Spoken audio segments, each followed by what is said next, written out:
All right, I'm gonna meet people. 3, 2, and 1.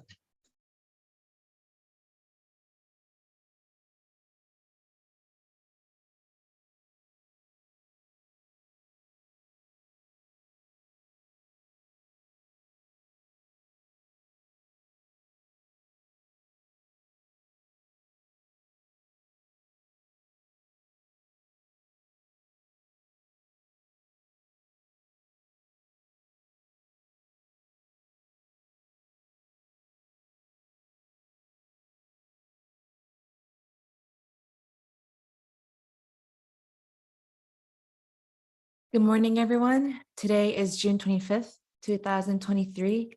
Let us offer our greetings to our Heavenly Parents and our true parents. Let us face our true parents. 전지 전 부모님께 경배. 바로. And now this morning, let us recite our 가정맹세. 가정맹세 6. 좋은이르극 주인.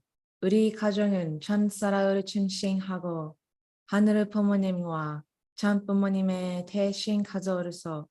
전일은 움직이는 가정이 되어 하늘의 축복은 주변에 연기를 시키는 가정을 왕성할 것을 맹세하나이다. Let us recite number 6. Our family, the owner of Chanaguk, pledges to become a family that moves heavenly fortune by embodying the heavenly parent and our true parents, and to perfect a family that conveys heaven's blessing to our community by centering on true love. And this morning, may I call on Mr. Robert Beebe to offer our representative prayer, opening prayer.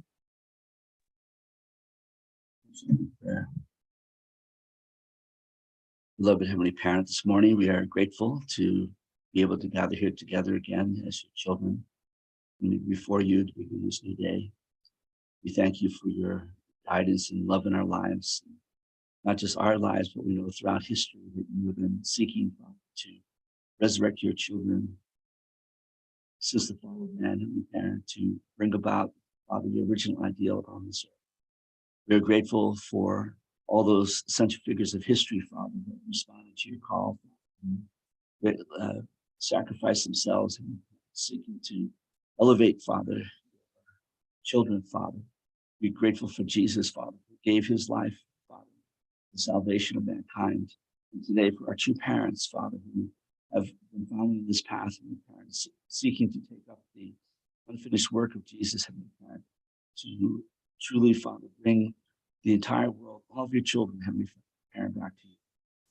Today we are pray that your presence can be with us as we receive your words, your mother's memoir, that our hearts and minds, Father, can be open, Father, to what you want to share with us this day, Heavenly Parent. We thank you so much for this opportunity to come before you once again, together with brothers and sisters.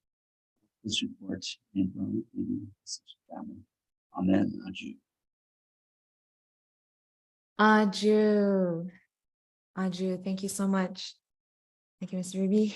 And yes, yesterday, I just like to really thank Pastor Takino for having taken over the MC role.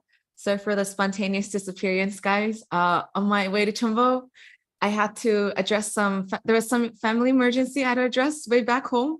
So I had to turn back, and Pastor Takino picked up last minute. So thank you. He was awesome, right? Yes. And arigatou gozaimasu, Takino-san. 감사합니다. And to make up for it, I'll offer some extra energizing morning stretches this morning. I hope you guys are ready. All right, Yasu, hit it. Okay, but it's calm music. Okay, little stretch. Yes, let's stretch out those forearms. All right, get those shoulders. Yes, flex your arms if you like. Yeah, switch sides. And feel free to stand also. Yeah, and then we're gonna now stretch our sides. Make sure you're breathing in and out during this time. Stretch to your left. We're Okay, I'm gonna stand. I don't know if you would like to, but we're gonna stretch your hips today. Also do some babushkas. I don't know if you know. They're called babushkas. Hey, it's good for your lower back too. I feel it. All right. Yes. Pastor Kimmy, we gotta do this. Let's stay young. Young and flexible. All right. And now shake off your wrists, your legs. And then if you're able to, if you're sitting, you could just like lift your knees. If you're standing, do some high knees on the spot, like slight ones. But if you have neighbors downstairs, then you know, you don't have to do that. All right. I'm in the basement, so I can do it. Okay. All right, twist your sides. And then this morning we'll hold up our arms again. Let's hold it up for 20 seconds. Straight up. All right. 20, 19, 18, 17, 16, 15, 14, all right, 13, 12, 11, 10. I like how Pastor Kim was doing like a up and down motion with the squats, I guess. 5, 4, 3, 2, 1, go. You're good. Yeah, that was a good, actually, yeah, that was a good squat. Thank you, Pastor Kim, for the idea. Awesome. Okay, welcome back, everyone. Get your final breaths in. Catch your breath if you need to. And now let us go off into our breakout rooms to share gratitudes with one another.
Welcome back, everyone. Welcome, welcome. I hope you had an amazing sharing with your group, or even if you're not with a group, I hope you had a good sharing with yourself and God. Yes, so I would like to, for first sharing, I would like to invite up Miss Keiko. Keiko, oh, what was your last name? Frera. If you can unmute, Keiko Farah, yes. Oh my God. Hi, good morning. I was so shocked to MC and so my gratitude is this morning. So grateful to yesterday attend the Belvedere event. So I'm so grateful to right now all the Radar Foundation having parent waiting for a long time and two parent long time in this time. So I felt more spiritually liberate, also more deeply to connect God love me and liberate my spirit, and only two parents can do that. Ancestors liberate. So I'm so grateful to attend yesterday's event. So this morning, yesterday spiritually liberate, and also physically took shower. So both were so fresh this morning. So I'm so grateful to especially to parent and having father is waiting for us to liberate our spirit. So we can unite with two mothers. We can do it to God's providence to 2025 and God's providence. And so I'm so grateful. So just I'm so shocked this morning. Thank you so much. Thank you, Keiko-san. You did an awesome job. Didn't she do an awesome sharing, everyone? It was relevant. It was about yesterday, how she felt liberated and bright. At the end, the shy giggle was very, very comforting. Thank you, Keiko-san. Thank you. Okay, next I had Koji. You know, he's usually behind the scenes being a tech for our MCs. So today he's actually able to share. Koji, go ahead. Okay, yeah. Good morning, brothers and sisters. Yeah. So usually I do tech, but this morning, actually yesterday I did Changyang with some of other brothers and sisters, and I was one of the side vocal. And yeah, I'm really grateful to have that opportunity to be able to perform in front of many of you guys and many of the other people representing one of the two children. And yeah, my role was to really sing out as loud as I can and with all my heart to cut off all the evil spirits. And yeah, I think having that opportunity, usually I was asked to do tech this year, but I actually wanted to do Changyang because I really felt like I want to take this time to really like offer something to God more than like just doing tech in the back, but actually in the front, I want to do something more. And I really want to like, yeah, offer something for not only for God, but also to parents and my brothers and sisters. And actually, I don't really have a good rhythm. And usually I'm offbeat whenever I do any dances or singing. And actually on the day before all the challenge section, yesterday, like I had a lot of like lecturing and like people telling me like, oh, you're off rhythm and stuff, right? And I was actually nervous yesterday about performing, but surprisingly, I feel like because I pray a lot, I feel like I performed well and acceptable. And yeah, I'm really grateful to that. And yeah, I knocked out as soon as I got home. I slept. I woke up really early. So I was like, might as well join today. And I got into the same room with Sumi. I was like, okay, God want me to share about this experience. So yeah, here it is. Thank you guys so much for listening. And yeah, thank you, Sumi. Thank you, Koji. You're absolutely right. God does want you to share. Shout out to all the Chaeyoung team and members. I mean, you saw how bright Koji was, guys. I don't know if it's the lighting, but there's something more. He was like glowing, and explains why, if you guys had a good experience yesterday, it's Koji, you did good. Keiko-san was probably bright and happy because of you too. So shout out to all the teams and everyone who participated in Chumbo yesterday in the rain. Oh my gosh, amazing blessing. All right, so with all of that gratitude and blessings in our hearts, let us and open up our hearts, our spirits, and listen to our True Mother this morning. I would like to, yes, if you can play the Gaudible. Mother of Peace, everyone. A Memoir by Hak Jahan Moon, a production of the Washington Times Global Media Group, narrated by Allison Hiroto. Despite Father Moon's incarceration, our global work for peace continued. The 13th International Conference on the Unity of the Sciences, ICUS, was scheduled to convene within a month of his imprisonment. For more than a decade, this annual meeting had brought scientists from around the world to discuss the unity of the sciences centered on absolute values.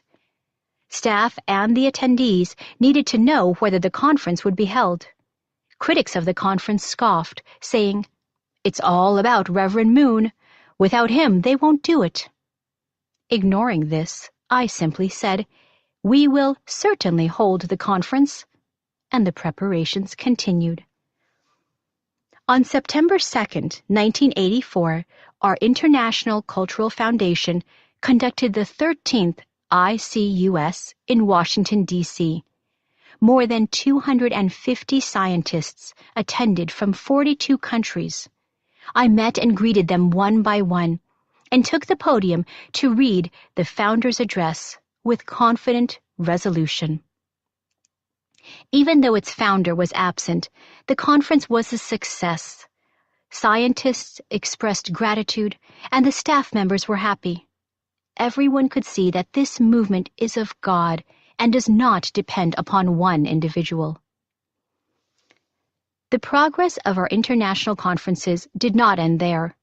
In the summer of 1985, the Professors' World Peace Academy, PWPA, was scheduled to convene a global congress in Europe.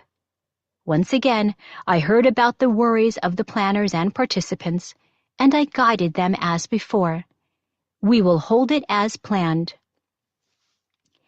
Geneva, Switzerland was a conference venue. Dr. Morton Kaplan, a renowned political scientist at the University of Chicago, was the president of PWPA. He sought my husband's advice about the conference and met us at Danbury to receive it. Those days, my husband, even from prison, was acting on heaven's guidance to halt the advance of communism at America's doorstep, in Nicaragua. His inspiration sparked the American president, Ronald Reagan, to take action. As this was unfolding, my husband and I saw that communism's global expansion camouflaged a serious crisis within its own borders, and that its entire house of cards was soon to collapse. In 1970, Father Moon had prophesied that global communism would fall in the late 1980s, 70 years after its founding. And so, to this University of Chicago political scientist, my husband announced our theme for the conference: the fall of the Soviet Union. Dr. Kaplan, looking at the global reality externally, objected. Sociologists don't discuss something that has not happened. But Father Moon spoke with calmness and strength. Communism will perish, and the Soviet Union will collapse. You need to proclaim this fact at the gathering of scholars and professors from around the world." Dr. Kaplan again hesitated and asked, "How about if we say the possible fall?" Father Moon replied, "No, it's not just a possibility. Believe me and do as I say."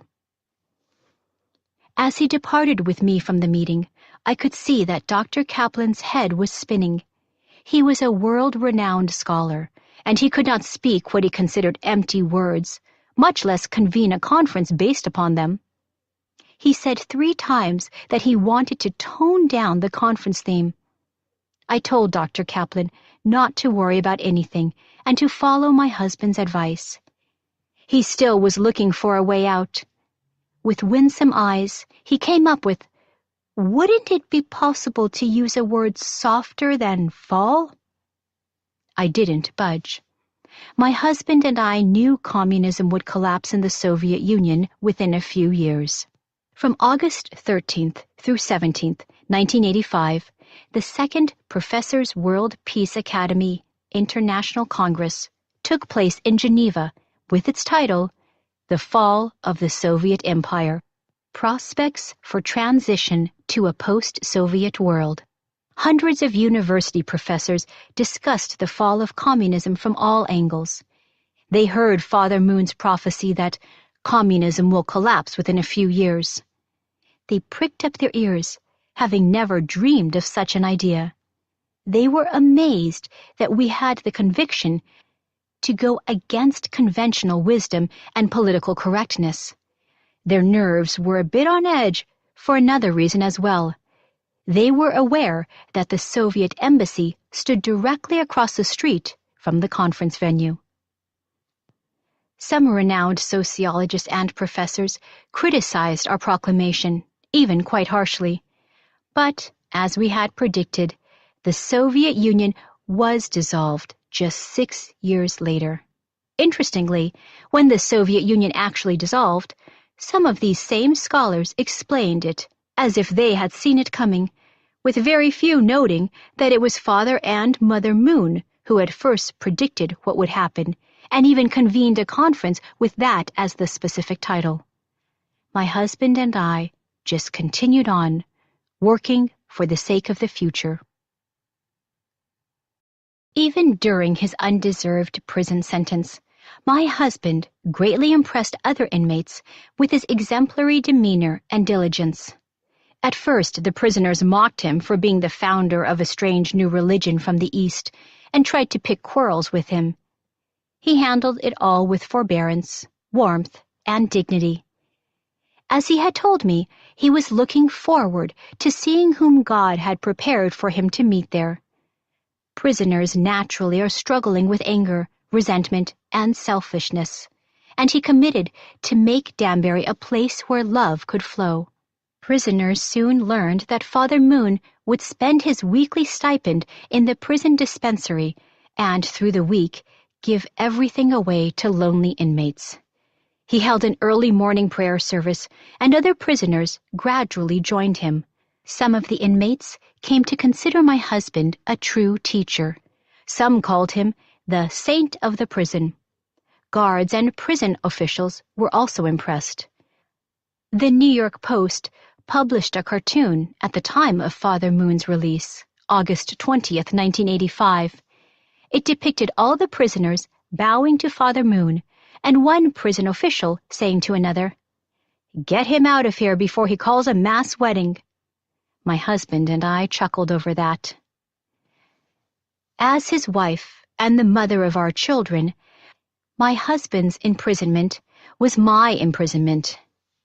The Danbury course parallels Jesus' trial in front of the Roman procurator Pilate and the punishment of his crucifixion.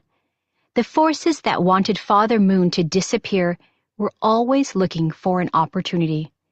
The American FBI apprehended Red Army operatives in the United States who had been sent by the Soviet KGB and North Korea's Kim Il-sung to assassinate my husband. Among the prison inmates were men who harbored the same irrational hatred as those who had kidnapped Dr. Pak. My husband was living with such men, and no one could guarantee his safety. It was a modern version of Golgotha, as if he were on a cross with thieves to the left and right. Despite such circumstances, we threw our lives into the salvation of America. As a result, although we were harassed, accused, and imprisoned, my husband and I never gave up, and we never will, whether on earth or in heaven. One with his bones and flesh, with his thoughts mine and my thoughts his, I gave my entire mind and body to practice love for the sake of God's dream. I have walked this exhausting life course silently, as the one called to bring the human family together as the Mother of Peace, to heal our suffering planet as the Mother of the Universe, and to bring joy to our Heavenly Parent as His only begotten daughter. My husband once called me a high priest. He said that in God's dispensation until this era, men were the high priests, but we are entering the age of the wife, and women need to carry out the priestly ministry. It is women whom our Heavenly Parent is calling to serve as the mediators of forgiving, purifying, and regenerating grace to all humanity. I will not leave you as orphans. As the Last Supper approached, Jesus comforted his disciples, saying, I will not leave you as orphans. I will come to you. This passage condenses into a few words the path I have walked. Even though all human beings have parents, as we have wandered through history without knowing God or the true way of life, we have felt like orphans. I have striven throughout my life to lead humanity to the welcoming, forgiving, rebirthing love of God, who is our Heavenly Parent. As recently as the 1990s, if a woman headlined an event or speaking tour in a rural area of Korea, people would look in askance and dismiss the whole idea. They could not comprehend the idea that a woman could address audiences of women and for women. At that time, women had no public voice. Society officially declared that men and women have equal value, but in practice, such a declaration was hardly worth the paper it was printed on. No one, man or woman, could as much as find a starting point for an intelligent discussion of the matter. I had long pondered if and when women would fulfill their role as perfected human beings, as fully co-creative and significant members of society, and especially as daughters of God. My husband and I had deep experiences in prayer during the Danbury imprisonment, and we together concluded that it was time for the liberation of all women, and for me to take a public role to teach and exemplify it. Thus arose a careful creation of the spiritual and physical foundations for what came to be called the Women's Federation for World Peace. Thank you for listening to Godable. Visit motherofpeacebook.com to purchase the complete audiobook. Godable is made possible by listeners like you. To donate, visit godable.org. Thank you. Thank you, True Mother. 감사합니다. And with that, I would like to, for our pastor reflection segment, I would like for us to welcome Pastor Naokimi Ushiroda for his points. Okay, good morning, everyone. Happy Saturday. Yeah, this one had a lot of points that kind of stood out to me, so I'm going to try to quickly go over some. The first I felt was, naturally, when Father was in Danbury, members were worried about the programs that they had already set, like national level programs like ICIS and hosted by PWPA. But yeah, she was very confident and said, "Don't worry, it's still going to happen as planned." And she actually led those programs, made sure that they happened and that they were successful. And I think it was also very similar when Father passed. People were wondering who's going to lead the movement and what's going to happen. But Mother had been very steadfast since 2012, past over 10 years, and was able to conduct programs and conferences even greater than what's been done in the past. So she really proved her kind of ability to lead, really kind of like soft, gentle, but firm leadership that I've witnessed this past decade or so. And yeah, I don't know. Again, I feel like Mother is just gently, softly, firmly, like stating the facts and testifying to the leadership of true parents. I mean, even predicting the Soviet Union, uh, the possible fall versus the fall of Soviet Union, like really setting it as a theme so that it stays on record that this is what they stated. And yeah, again, most people don't give credit to where credit's due, but that was the heart and intention. And this book, Mother's Memoir, is really testifying to that. And the other point that really stood out was, yeah, Mother's testifying to Father's demeanor during the Danbury. And again, many times we think of, oh, what Father went through during this kind of difficult course, but Mother really articulated well that it was kind of going through a kind of a crucifixion course for both Father and Mother. And one like insight that just came to me this morning was, during Jesus's time, alone and by himself, he ended up being crucified. But maybe because of Mother's Jungsung support and unity, that's what protected Father during this time and really allowed him to survive this kind of time where anything could have happened. Because seems like the whole world, even America and the foreign agents were trying to assassinate. So anyway, I just felt like that heart of unity and Jungsung was a protective force during this difficult time. And then finally, this was new to me. I didn't realize that during this time in Danbury was when the idea of Women's Federation came out of that time. And it was interesting how Mother said, we, Father and I, discussed and decided that this is a time to give women a voice in the 1990s. So I really feel like Mother was very much involved in really discussing and developing and planning for the launch of Women's Federation, and really for the sake of giving women an equal voice and standing in society. So all those thoughts came up today. Thanks for listening. No, thank you for sharing, Pastor Naokimi. We love listening to you. Yeah, the points that you bring up, it's always kind of between the lines or between the hearts that are not explicitly stated. And it really does help us navigate through Mother's memoir and help us internalize, what she and Father means. So thank you so much. And now we will go off into a breakout room so that we can further internalize upon these points and your points as well. So if we can break off into breakout rooms, and we'll be back here soon.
All right, welcome back.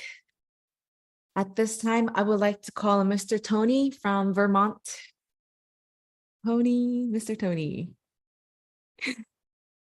Where, oh wait, where did the screen go? If you can unmute yourself.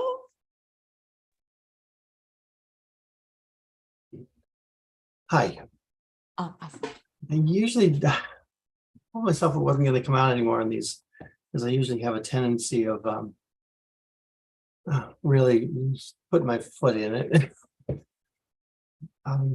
But I didn't have as much to say as Thomas. He is incredible. The whole thing that happened to him during Danbury, I really think that he would be much better. Is it okay? Should I skip over? All right. If you're gonna give your floor to Mr. Thomas, Yes, that's please. all right. All right, Mr. Thomas Corley from Long Island. Long Island, yes. Yeah, Yes. thank you. Thank you. Yeah, thank you, Sumi. And this is the first time I've been in a public share room, although I've been, live most mornings, but I never appeared in a public share room. So what I shared this morning, I have a very strong connection with the Danbury Providence, because I joined the church when I was 16 in Ireland, and I was a member, full-time member, for about not quite 7 years, but close to 7 years. And I joined in 72, and then I left the church in 79 in Ireland, and I came to America independently. And I worked here for about 8 years. And then I had an amazing spiritual experience, which lasted for 7 days. And I attribute that to Father's time in Danbury, because when Father was in Danbury, he announced a couple of things that were accomplished because of his time in Danbury. And one of the things he said is the gates to hell were opened because of his indemnity in Danbury. And another thing he said, and I found this reading the Chansonggyong, or one of those 3 books, that good spirits from the spirit world could now descend to earth and pull people out of hell. And that happened to me. I have to say, I was not living a principled life in the 8 years that I was separated from the church. Of course, I hadn't received the blessing or anything. I joined as a single person. I left as a single person. So I hadn't been blessed. And then I was 1987, during the time when Hyungjin was working through the African Brother. I was not part of that, but around that time, or towards the end of that time, an amazing spiritual experience. I was woken up every night at 3 a.m. and then I would go to the living room and start reflecting on the principle. And I was basically retaught the principle over 7 nights. A hand would touch me on the shoulder, wake me up, but of course there was no one there, but I felt the tap, and I would go to the living room, and then I would start to review the principle from the beginning, because I knew it fairly well. And then I understood it on a whole different level, and it was so emotional. There were a lot of tears. And I was also guided to read the Gospels and understood Jesus' mission so much more profoundly, more deeply. And finally, at the end of the 7 days, the spirit really didn't want to leave. Whatever spirit was, when I told Reverend Suda what happened to me, Reverend Suda said, it appeared that a good spirit entered your body and was with you for 7 days. And I accepted that. I hadn't thought about it that way, but that was the way Reverend Suda interpreted. And then the spirit literally had to be pulled out of my body because it didn't want to go back. And I was struggling, and I asked 2 brothers who were church members, one who was blessed. I told him I was struggling, because I had this incredible pressure here in the spiritual eye. And so I asked him to find out if someone could help me. And he called up his sister, and she guided me to write Father's name on 2 pieces of paper and to open the principle book at a certain page and then go to sleep. And I did exactly as they told me. And then I felt the spirit being pulled out of my head, just like that. And then I was back to normal after 7 days.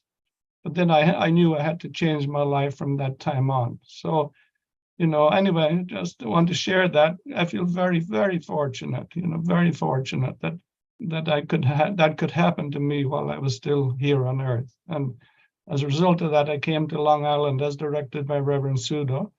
And I moved in here to the church in July 6, 1990, and it'll be 33 years this July 6th. So I've been the church leader for 27 years. So anyway, that's I attributed all to Father's time in Danbury. The conditions he made there obviously allowed this to happen to me, because I read it in the Cheonsang Kyun, that spirits could descend and pull people out of hell, and I was one of those people. So thank you very much. Thank you. Thank God and our true parents that they pulled you back up, Mr. Thomas Corley. Such a beautiful heart. Amazing testimony, like a literal living testimony through that time of what your parents did for our movement. Thank you so much. And it brings me, it makes me realize even what Pastor Naokimi said about like that time, like unity that your mother had with our true father. It really drives home that point of how important that time was as well. Critical in really taking down communism and the evil spirit world. So thank you to our true parents. Thank you to Mr. Thomas Corley, 33 years in Long Island. God bless. All right. And for that, so I hope you guys all had great sharings and, continue to come on. Now we're going to have our announcements for today. First off, later today, we will have a regional Sunday service with Bishop Ki-Hoon Kim, and he'll be speaking from Belvedere, I believe. So if you're going to go in person, enjoy. And if not, then there will be a link. So yes, so make sure you're there. Let's see what he has to say. And then if you have a living testimony or know of anyone that have a beautiful testimony to give in terms of like recent activities or breakthroughs, then please send that to Yasu or Mr. Takino, Pastor Takino. Yes, the link will be in the comment section, and songs as well to offer during Onshio. So yes, in 2 days, we will have a song, and we have a testimony prepared for this week, but for the future songs and testimonies. Yes, so look forward to that in 2 days, guys. And lastly, if you're enjoying the morning devotion sessions, Hundake sessions, feel free to make a donation through the link, through the Giving Fuel. Awesome, and support the ministry team. All right, and that is it for announcements. If there's anything else, I'm just gonna give it 2 seconds before anything to pop up in the comments. Okay, yes, that is it. And this morning, I would like to ask Miss Hiroko Hiroi to offer a closing prayer. Miss Hiroko? Can you hear me? Yes, we can hear you. Okay. 사랑하시는 하늘 부모님, 존중 장군님, 예수님, 교주님, 헌재님, 안녕하십니까? 감사합니다. 고맙습니다.